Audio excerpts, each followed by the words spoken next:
Hi ಎಲ್ಲ ವಿದ್ಯಾರ್ಥಿಗಳೇ. ಎಲ್ಲ ನಮ್ಮ ಒಂದು ಗಣಿ ಎಕ್ಸ್ಪರ್ಟ್ ಯೂಟ್ಯೂಬ್ ಚಾನಲ್ನ ಸಬ್ಸ್ಕ್ರೈಬರ್ಸ್ಗೆ ಸ್ವಾಗತ ಸುಸ್ವಾಗತ.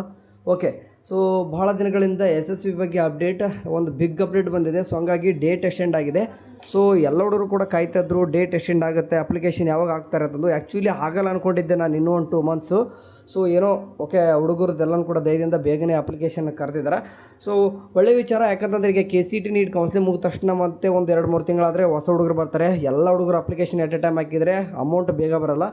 ಇವಾಗ ಒಂದು 10 ಡೇಸ್ ಬಿಟ್ಟಿದ್ದಾರೆ. ಫಾರ್ ಎಕ್ಸಾಂಪಲ್ ನಿಮ್ಗೆ ತೋರಿಸ್ತೀನಿ. SSP ಈ ಒಂದು ವೆಬ್ಸೈಟಲ್ಲಿ ನಿಮ್ಗೆ ಗೊತ್ತಿರೋ ಹಾಗೆ ಓಕೆ, ಸ್ವಲ್ಪ ಡಿಫ್ರೆಂಟಾಗಿ ವೆಬ್ಸೈಟ್ಗಳನ್ನು ಮಾಡಿದ್ದಾರೆ. ಅದ್ರ ಬಗ್ಗೆ ಗೊತ್ತಿರಲಿ, ಮೊದಲಿನ ಥರ ಇಲ್ಲ, ಸ್ವಲ್ಪ ಡಿಫ್ರೆಂಟ್ ಇದೆ ಆಯಿತಾ.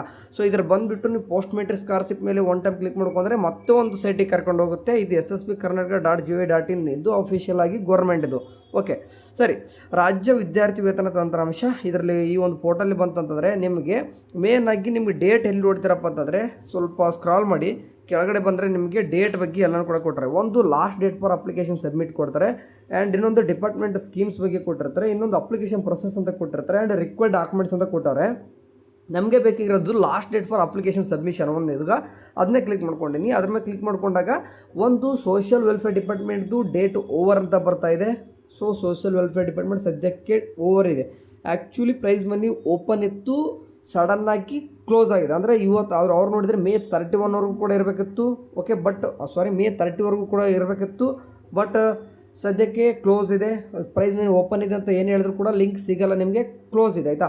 ಸರಿ, ನೆಕ್ಸ್ಟು ಟ್ರೈಬಲ್ ವೆಲ್ಫೇರ್ ಡಿಪಾರ್ಟ್ಮೆಂಟ್ದು ಕೂಡ ಅವ್ರದ್ದು ಕಡೆಯಿಂದ ಕೂಡ ಕ್ಲೋಸ್ ಇದೆ. ಓಕೆ, ನೀವು SSP ಒಳಗೆ ನೀವು ಅಪ್ಲಿಕೇಶನ್ ಹಾಕಕ್ಕೆ ಹೋಗ್ತಿರೋಂತಂದರೆ ಈ ಒಂದು ಸ್ಟೂಡೆಂಟ್ಸ್ಗೆ ಬರೋದಿಲ್ಲ. Next backward class welfare department ಕಡೆಯಿಂದ ಬರ್ತಕ್ಕಂಥ ಅಮೌಂಟು. ಓಕೆ, ಅವ್ರ ಕಡೆಯಿಂದ ಬರ್ತಕ್ಕಂಥ ಅಮೌಂಟ್ ಏನಿದೆ, ಅಪ್ಲಿಕೇಶನ್ ಯಾರು SSP ಅಂದರೆ ಯಾರು ಅಪ್ಲಿಕೇಶನ್ ಹಾಕಬೇಕು ಒಂದು ಹೇಳ್ತೀನಿ ನೋಡ್ರಿ. ನೀವು ಸೆಮ್ ಸ್ಟೂಡೆಂಟ್ ಭಾಳ ಸ್ಟೂಡೆಂಟ್ ಇರ್ತಾರೋ ಅಂಥ ಒಂದು ಸ್ಟೂಡೆಂಟ್ಗೆ ಹೇಳ್ತೀನಿ. ಯಾರೆಲ್ಲ ಫಸ್ಟ್ ಸೆಮ್ ಇರ್ತಾರೋ, ಓಕೆ, ಥರ್ಡ್ ಸೆಮ್ ಇರ್ತಾರೋ, 5th ಸೆಮ್ ಇರ್ತಾರೋ, ನೀವು ಎನಿ ಕೋರ್ಸ್ ಮಾಡ್ತಾಯಿರ್ರಿ ಈ ಥರ first, third, 5th and 7th sem ಮಾಡ್ತಾ ಇರ್ತಾರೋ, ಅಂದ್ರೆ ಈಗ ಆಡ್ ಸೆಮಿಸ್ಟರ್ ಅಂತ ಕರಿತೀವಿ ನಾವು. ಅಂದರೆ ಅಡ್ಮಿಷನ್ ಆಗಿರ್ತಾರೆ ಫಸ್ಟ್ ಇಯರ್ ಇರ್ತೀವಿ ನೋಡಿ, ಇವ್ರಿಗೆ ಫಸ್ಟ್ ಇಯರ್ ಅಂತ ಕನ್ಸಿಡರ್ ಆಗ್ತದೆ. ಥರ್ಡ್ ಸೆಮ್ ಸ್ಟೂಡೆಂಟ್ಗೆ ಸೆಕೆಂಡ್ ಇಯರ್ ಅಂತ ಕನ್ಸಿಡರ್ ಆಗುತ್ತಾ. 5th ಸೆಮ್ ಸ್ಟೂಡೆಂಟ್ಗೆ ಥರ್ಡ್ ಇಯರ್ ಅಂತ ಕನ್ಸಿಡರ್ ಆಗ್ತದೆ. 7th ಸೆಮ್ ಸ್ಟೂಡೆಂಟ್ಗೆ 4th ಇಯರ್ ಅಂತ ಕನ್ಸಿಡರ್ ಆಗುತ್ತೆ. ಇಂಥ ಒಂದು ಸ್ಟೂಡೆಂಟು ಅಪ್ಲಿಕೇಶನ್ ಹಾಕಿದ್ದಿಲ್ಲಪ್ಪ, ಇದುವರೆಗೂ ಕೂಡ ಅಪ್ಲಿಕೇಶನ್ ಹಾಕಿದ್ದಲ್ಲ. ಕೆಲವೊಂದಿಷ್ಟು ಹುಡುಗರು ಈಗ ತಾನೇ ಅಡ್ಮಿಷನ್ ಮಾಡಿಸಿ, ಅಂದರೆ for example first sem, 3rd sem, 5th sem, 7th sem ಇದಕ್ಕೆ ತಾನೇ ಅಡ್ಮಿಷನ್ ಮಾಡಿಸಿತ್ತಂದರೆ ನೀವು ಅಪ್ಲೈ ಮಾಡ್ಬೋದು. ಅಂದರೆ ಅಪ್ಲೈ ಮಾಡೋದು ಯಾರೆಲ್ಲ ಮಾಡ್ಬೋದು ಅಂತ ಹೇಳ್ತಿದ್ದೀನಿ. ಇಲ್ಲ ಈಗಾಗಲೇ ನಾವು ಅಪ್ಲೈ ಮಾಡಿದ್ದೀವಿ, ಈಗಲೂ ಅಪ್ಲೈ ಮಾಡ್ಲಿಕ್ಕೆ ಬರ್ತದ? ನೋ, ಬರಲ್ಲ. ಈಗ ಯಾರೆಲ್ಲ ಮಾಡಲ್ಲ ಅವ್ರು ಮಾತ್ರ. ಕೆಲವೊಂದು ಸ್ಟೂಡೆಂಟ್ ಇರ್ತಾರೆ, ನಾನು 2nd ಸೆಮ್ ಇದ್ದೀನಿ, ನಾನು 4th ಸೆಮ್ ಇದ್ದೀನಿ, ನಾನು 6th ಸೆಮ್ ಇದ್ದೀನಿ, ನಾನು 8th ಸೆಮ್ ಇದ್ದೀನಿ, ನಾವು ಅಪ್ಲಿಕೇಶನ್ ಹಾಕ್ಬೋದಾ? ನೀವು ಈಗಾಗಲೇ ಆಡ್ ಸೆಮಿಸ್ಟರ್ ಇದ್ದಾಗ ಅಪ್ಲಿಕೇಶನ್ ಹಾಕಿದರೆ ನಿಮಗೆ ಬರಲ್ಲ. ಈಗ ಹೊಸದಾಗಿ ಅದು ಆಡ್ ಸೆಮಿಸ್ಟರ್ ಇದ್ದಲ್ಲೇ ನಾನು ಅಪ್ಲಿಕೇಶನ್ ಹಾಕಿದ್ದಿಲ್ಲ, ನಾನು ಇವಾಗ ಈವನ್ ಇದೆ ಅಲ್ವಾ, ಅಂದರೆ 2nd, 4th, 6th, 7th ಇದೆ, ಅಪ್ಲಿಕೇಶನ್ ಹಾಕ್ಬೋದು ಅಂತಂದರೆ ಖಂಡಿತ ಹಾಕ್ಬೋದು. ಅಂದರೆ ಹಾಕಿದ್ದಿಲ್ಲ ಅಂತಂದರೆ ಮಾತ್ರ ಹಾಕ್ಬೋದು. ಓಕೆ, ನಿಮಗೆ ಡೇಟು ಒಂದು ದೇವ್ರ ದಯೆಯಿಂದ ಏನೋ ನಮ್ಮ SSP ಗೌರ್ಮೆಂಟ್ ಕಡೆಯಿಂದ ಒಂದು 10 ಡೇಸ್ ಎಕ್ಸ್ಟೆಂಡ್ ಮಾಡಿದ್ದಾರೆ. ಅಂದರೆ ಅಪ್ಲಿಕೇಶನ್ ಕರೆದಿದ್ದಾರೆ.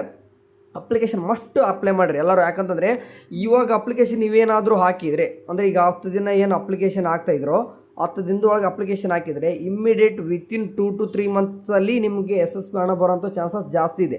ಓಕೆ, ಯಾಕಂದರೆ ನೋಡಿ ಈ ಒಂದು 2-3 ತಿಂಗಳಲ್ಲಿ ನಿಮಗೆ ಹೊಸದಾಗಿ ಪ್ರೊಫೆಷ್ನಲ್ ಕೋರ್ಸಸ್ಗಳದ್ದು ಅಡ್ಮಿಷನ್ ಆಗಿರ್ತವೆ. ಆ ಹುಡುಗರು ಅಪ್ಲಿಕೇಶನ್ ಹಾಕಲಿಕ್ಕೆ ಸ್ಟಾರ್ಟ್ ಮಾಡ್ತಾರೆ. ಕ್ರೌಡ್ ಭಾಳ ಆಗ್ತದೆ, ಅಮೌಂಟು ಸ್ವಲ್ಪ ಅಲ್ಲಿಗೆ, ಅಂದರೆ ಅವರು ಡಿಪಾರ್ಟ್ಮೆಂಟ್ಗೆ ಅಮೌಂಟ್ ಬರಬೇಕಲ್ವ ಎಲ್ಲರಿಗೂ ಕೊಡೋಕ್ಕೆ, ಅಂದರೆ ಇದ್ದಾಗ ಅಮೌಂಟ್ ಏನು ಮಾಡ್ತಾರೆ ಬೇಗನೆ ನಿಮಗೆ ಕೊಡ್ತಾ ಇರ್ತಾರೆ. ಹಂಗಾಗಿ ಅಪ್ಲಿಕೇಶನ್ ಹಾಕಿ ಗೌರ್ಮೆಂಟ್ ಕಡೆಯಿಂದ ಇರ್ತಕ್ಕಂಥದ್ದು. ರಿಮೈನಿಂಗ್ ನೋಡಿ ಯಾವುದೇ ರೀತಿ ಎಲ್ಲ ಡಿಪಾರ್ಟ್ಮೆಂಟು ಕೂಡ ಕ್ಲೋಸ್ ಕಾಣ್ತದೆ.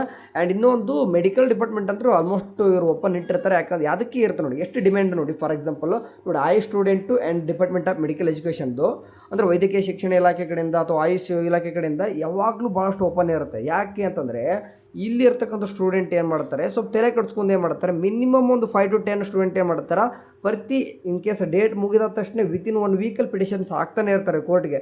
ಹಂಗಾಗಿ ಅವ್ರದ್ದು ಆಲ್ಮೋಸ್ಟ್ ಓಪನ್ ಇರ್ತದೆ. ನೀವು ನೋಡಿ ರಿಮೈನಿಂಗ್ ಯಾವುದೇ ಡಿಪಾರ್ಟ್ಮೆಂಟ್ ಇದೆಯಾ ಎಲ್ಲ ಕೂಡ ಕ್ಲೋಸ್ ಇದೆ. ಭಾಳ ಕಡೆಯಿಂದ ಕಂಪ್ಲೇಂಟ್ ರೈಸ್ ಆಗಿರೋ ಕಾರಣ ಸದ್ಯಕ್ಕೆ ಇವರು may be backward class welfare department ಅವರು ಓಪನ್ ಮಾಡಿದ್ದಾರೆ. ಇಲ್ಲಾಂತಂದರೆ ಇನ್ನೂ 2 ಮಂತ್ಸ್ ಹಾಕಿರಲಿಲ್ಲ.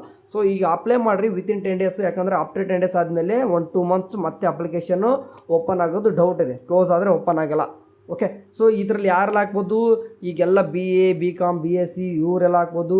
ಆ್ಯಂಡ್ ಪ್ರೊಫೆಷ್ನಲ್ ಕೋರ್ಸ್ ಅಂತ ಬಂತಂದರೆ ಯಾರೆಲ್ಲ KCT and NEET through admission ಆಗಿರ್ತಾರೆ, ಗೋರ್ಮೆಂಟ್ ಕೋಟ ತೊಗೊಂಡು ಅಡ್ಮಿಷನ್ ಆಗ್ಬೋದು, ಅಪ್ಲಿಕೇಶನ್ ಹಾಕ್ಬೋದು. ನೀವು ಮ್ಯಾನೇಜ್ಮೆಂಟ್ ಕ್ವಾರ್ಟರ್ ಸ್ಟೂಡೆಂಟ್ಗೆ ಅಪ್ಲೈ ಮಾಡ್ಲಿಕ್ಕೆ ಬರಲ್ಲ. ಇದು ಒಂದು ಕ್ಲಿಯರ್ಲಿ ಇಷ್ಟೇ. ಸರಿ, ಇದ್ರ ತಕ್ಕಂಗೆ ಮೋರ್ ಅಪ್ಡೇಟ್ಸ್ಗಳು ಏನೇ ಬಂದರೂ ಕೂಡ ನಮ್ಮ ವಾಟ್ಸಪ್ ಚಾನಲ್ ತಿಳಿಸ್ತಿರ್ತೀವಿ. ಅಲ್ಲಿವರೆಗೂ ನೋಡ್ತೀರಿ ಚಾನಲ್. Take care.